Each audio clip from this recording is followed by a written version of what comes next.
This is the Greg Bedard Patriots Podcast with Nick Cattles.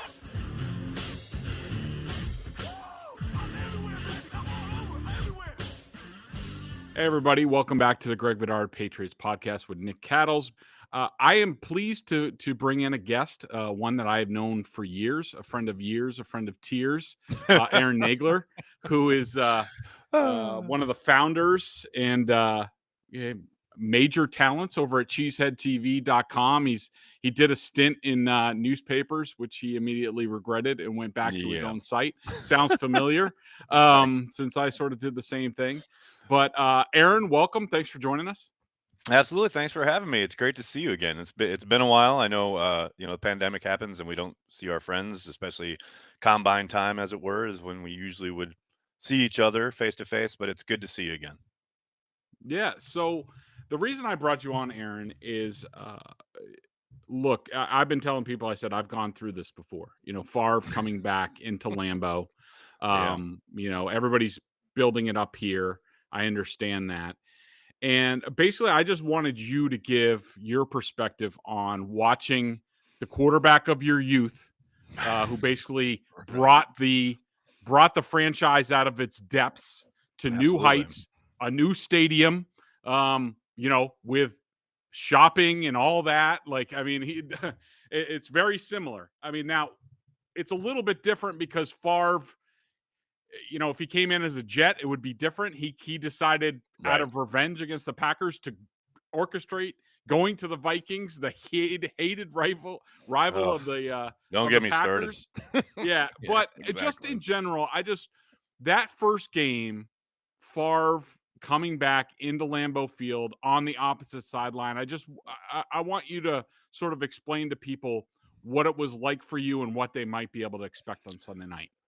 Well, it was crazy. That first year in particular, both games, obviously because they played the Vikings twice, was such a surreal kind of experience. Seeing him in, we had gotten used to him in the Jets colors for the 1 year, but then you see him in the Vikings outfit and you're just like, what is going on? I distinctly remember being surprised at how loud and often he was booed in Lambeau. And I don't expect Tom Brady gets that kind of treatment on Sunday night. But, obviously the Vikings part of it plays into that. But it was emotional in a way I was not prepared for, probably. I remember I wrote a piece, the New York Times had just started their blog at the time. And I wrote a piece for the blog about, Favre will always be a Packer, but right now he's on the other side. And it's like your big brother, right? It's a guy you love. You had a lot of connection to, obviously is playing for somebody else now. You want to beat him for those, minutes that he's on the grass facing off against your team. You're hoping that one of your guys, one of your outside linebackers or a safety blitz gets him, right? And just knocks him in the dirt. That's what you're hoping for.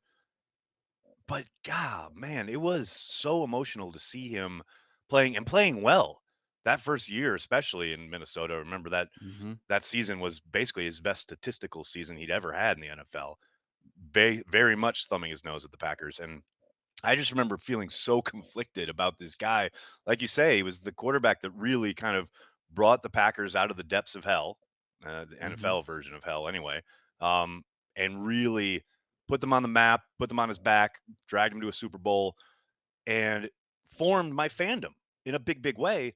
And to see him have this success in another uniform, let alone a hated rival, it brought up a lot of emotions that I didn't expect. And I'm sure Patriots fans right now are sitting there thinking, he's playing for he won a Super Bowl, whatever. But the guy wanted out. He wanted out from your favorite team. And I think that's going to be the thing that's going to be weird for Patriots fans on Sunday night, watching him in Foxboro, in the place that he helped build. That's going to be a surreal experience, I would suspect. Yeah, I distinctly remember, Aaron. Favre's final season was my first season on the beat. I was there, I went and I traveled. I saw his first game with the Jets at the Dolphins. Yep. And I remember him coming back and so I covered his next 2 years. So my final game on the Packers beat was Favre's final game at Lambeau Field. And then I was at Gillette Stadium the next week to watch Favre get hurt, basically end his career. Oh, I'll never forget it. And he's getting carted off of the neck, and the fans are jeering him. That was a rough ending for a glorious career. It was, but the thing that I distinctly remember, and I remember, and I almost felt it today. So I was at the stadium today for press conferences and things like that, and to get boogers lobbed at me by Belichick asking him questions, which he deflected, which is always fun. Oh yeah. Well, you got that but book out, don't you? That you got to talk about. I mean, you guys Yeah, getting the all Wickersham the book, which closet, actually all the ghosts are coming out of the closet.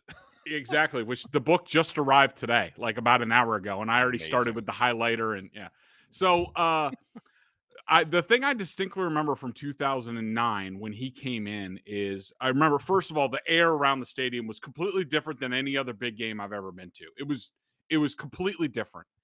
And I remember, like, look, I remember the thing that touched me the most or really jolted me was seeing Favre run out in a Vikings uniform onto Lambeau Field, just like in pregame, for him to do that out of that little tunnel out of the end Yeah, zone. right. I was just like, holy cow. And it stirred up things inside me. I think mostly because, and you know this, I had a strong relationship with Packers fans through, the Packers blog that we did at the JS. And I left a lot of the football stuff to the more experienced people on the beat.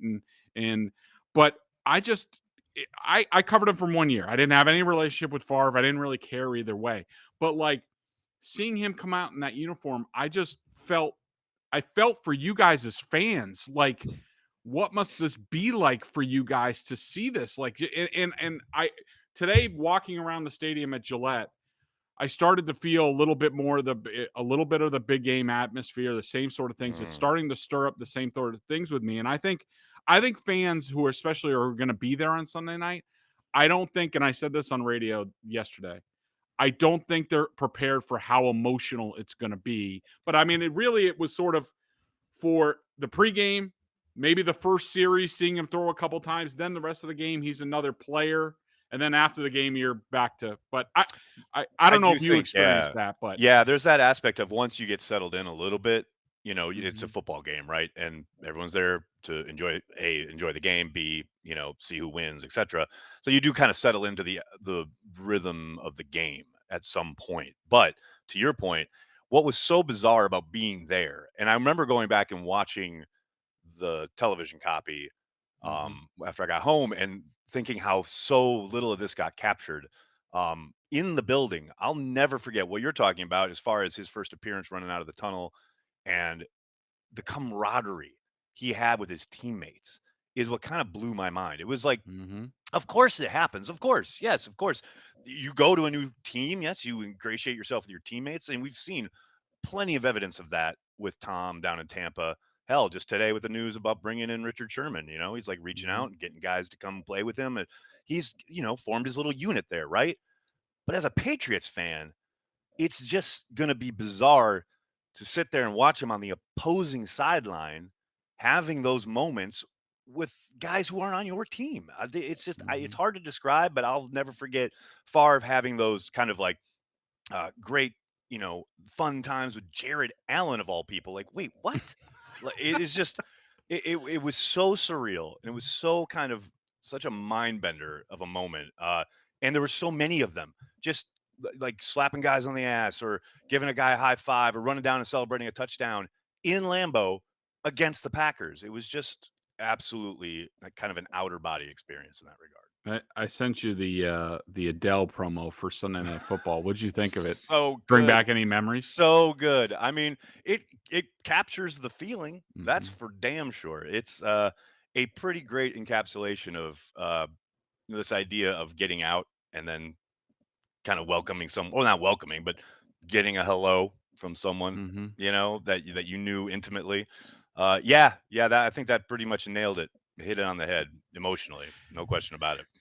Let me ask you this. So, I think one of the first things, and I actually asked Bill Belichick this at his press conference today. I asked him, I said, you're talking about, that Tom could play until he's 50 and about how great he's playing. I said, there's going to be a lot of Patriots fans who are asking themselves, especially on Sunday night, why isn't Tom still doing that for us? And of course he deflected the question, but I'm sure during that game you were probably asking that question. And if I went back on CheeseHeadTV with your blog or something like that, it's probably like 50 times someplace. I will say, we were always very, Corey and I, like we had some other writers who were very much against the sentiment, but we were very much in the camp of it was time to move on. Yeah, I mean, you're a team. You're a Packers. I'm a team fan. guy. I'm a Packers guy. You are. I think the difference here is that Brett had waffled so much, right, publicly. Now, Tom, whatever was going on behind the scenes, maybe that will come out in time. This book today, I think maybe a narrative will form, but Favre very publicly waffled about retirement summer after summer. So the Packers drafted Aaron Rodgers, and we maybe not were ready as a fan base because there were certainly the bring back Brett.coms of the world, and they certain sections of the fan base didn't want it. But we at CheeseHeadTV, we were like, okay, they prepared. They got the new guy for this very reason. With the Patriots, it's like you thought Garoppolo was going to be that guy. They traded him away. They won a couple more Super Bowls. But after that, there's clearly no succession plan, right?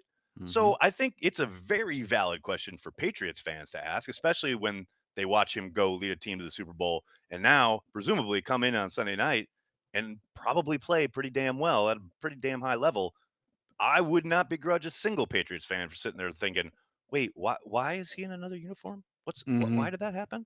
Makes perfect sense. Well, I mean, I'm sure you had, even though you were team over Brett, I'm sure you in that initial game, you're just like, wait, what? Like, why is this happening? Why did this happen? Well, it just sucked that when he did was you so stop? good, I just wonder. right?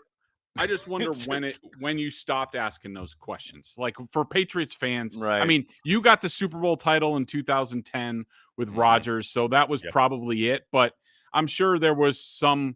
Look, I covered that team. Like, let's see, 2008, they were terrible. They were 6-10 through halfway of the next year. That loss in Tampa.